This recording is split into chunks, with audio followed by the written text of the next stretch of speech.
আসসালামু আলাইকুম। আমি আমাদের লুমেন গ্যালাক্সি প্রজেক্টের সম্মানিত তত্ত্বাবধায়ক, যিনি এখানকার ইঞ্জিনিয়ার দায়িত্ব হিসেবে আছেন, চিফ ইঞ্জিনিয়ার হিসেবে। আমি একটু ওনার সাথে আমাদের এই পাইল ক্যাপ কাস্টিং এর ঢালাই বিষয়ে বিস্তারিত কিছু তথ্য জানতে যাব। ভাই কেমন আছেন? আলহামদুলিল্লাহ ভালো আছে। ভাই, আপনাদের এখানে লুমেন গ্যালাক্সি প্রজেক্টের আমরা দেখতে পাচ্ছি যে ইতোমধ্যে পাইল ক্যাপ কাস্টিং এর খুবই ঢালাই, এখানে মিক্সচার মেশিন নিয়ে এসে কার্যক্রম চলছে।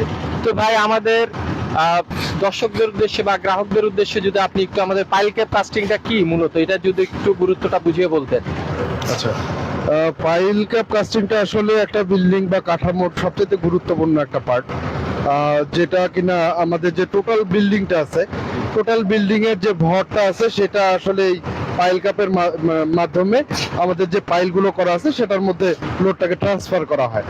অর্থাৎ সবচাইতে গুরুত্বপূর্ণ এই কারণেই বলা হচ্ছে যে আমাদের যে পুরো কাঠামোটা আছে এটার ভিত্তিটাই হইলো আমাদের এই পাইল ক্যাপ, এবং এখান থেকে আমাদের যত লোড আছে, বিল্ডিং এর যত লোড আছে সেটা এখান থেকে মাটিতে স্থানান্তরিত হচ্ছে।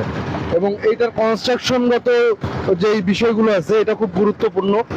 এখানে অনেক কিছুই মেনটেন করে আমাদেরকে কাজ করতে হয়। আচ্ছা, আমাদের দর্শকদের উদ্দেশ্যে যদি বলতেন যে আসলে কি ফান্ডামেন্টালস বা কোন ক্রিটিক্যাল পার্টগুলো আপনারা একটু খুবই নজর দিয়ে থাকেন এই পাইল ক্যাপ কাস্টিং ঢালাইয়ের সময়। আচ্ছা, এখানে সবচাইতে গুরুত্বপূর্ণ জিনিসগুলো যেগুলো হচ্ছে যে কাস্টিংটা আমাদের কত রেশিওতে আমাদের কাজ করতে হচ্ছে, সেটা আমাদেরকে ডিজাইনার দেওয়া আছে 1:3 রেশিওতে।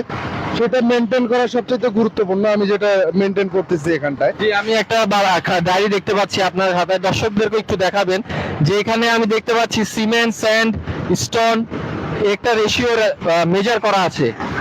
এখানে এটা একটু যদি ব্যাখ্যা করে বলুন। আচ্ছা, এখানে যেটা মেজার করা হচ্ছে যে আমরা যে পাইল ক্যাপের যে কাস্টিংটা হচ্ছে, ডিজাইনার আমাদেরকে একটা রেশিও মেনটেন করে আমাদেরকে কাস্টিংটা করতে বলছে, মানে এটা রেস্টুরেন্টটা ঠিক মতন নিয়ে আসার জন্য। তো আমাদের এখানে যে কাস্টিং রেশিও আছে সেটা হচ্ছে 1:3, এবং আমাদের যে ফর্মার যে ফেরাগুলোর মাধ্যমে মালামাল দেওয়া হচ্ছে সেটাতে আমরা প্রথমে সিমেন্টকে মেজার করে নেই, এরপরে রেশিওটাকে ক্যালকুলেট করে আমরা ঠিক সেইভাবেই মালামালগুলোকে মিক্সিং করে থাকি। সেইভাবে আপনি এখানে যেটা দেখতে পাচ্ছেন যে আমাদের যেরকম দেওয়া আছে একটা সিমেন্টের বিপরীতে আমাদের ওই একই ফেরাতে 3টা আমাদেরকে বালু দিতে হচ্ছে এবং 5টা আমাদেরকে খোয়া দিতে হচ্ছে। এই মিক্সিং রেশিওটা মেনটেন করার জন্য আসলে এই চেকলিস্টটা মেনটেন করতে। আচ্ছা, এটা একটা অ্যানালগে আপনার মানে সব সময় এই জিনিসটা ইনশিওর করা হচ্ছে। এটা সবগুলো যে কোনো ঢালাইয়ের ক্ষেত্রেই আমরা এটা ইনশিওর করি। আচ্ছা, ধন্যবাদ। আর একটা বিষয় আমরা জানতে পাচ্ছি যে আমি দেখছি আপনার 7 রিং সিমেন্ট, এবং এখানে আমি দেখতে পেলাম আপনাদের শেডে বিএসআরএম রড। এই ব্র্যান্ডিং এর যে বিষয়টা, এটা আসলে কারা নিশ্চিত করে? আচ্ছা, ব্র্যান্ডিং এর যে বিষয়গুলো আছে, আমাদের সিমেন্ট, বালু থেকে শুরু করে যা যাবতীয় যত ধরনের ম্যাটেরিয়ালস আছে, এটা আমাদের এখানে যারা গ্রাহক আছে, আমাদের ক্লায়েন্ট আছে সোসাইটির, এদের সাথে মিটিং করে তারপরে ওরাই নির্ধারণ করে দেয় যে আসলে কোন ব্র্যান্ডের জিনিসগুলো ব্যবহার করা হবে। এটা ব্র্যান্ডটা নির্ধারণ করে তারাই।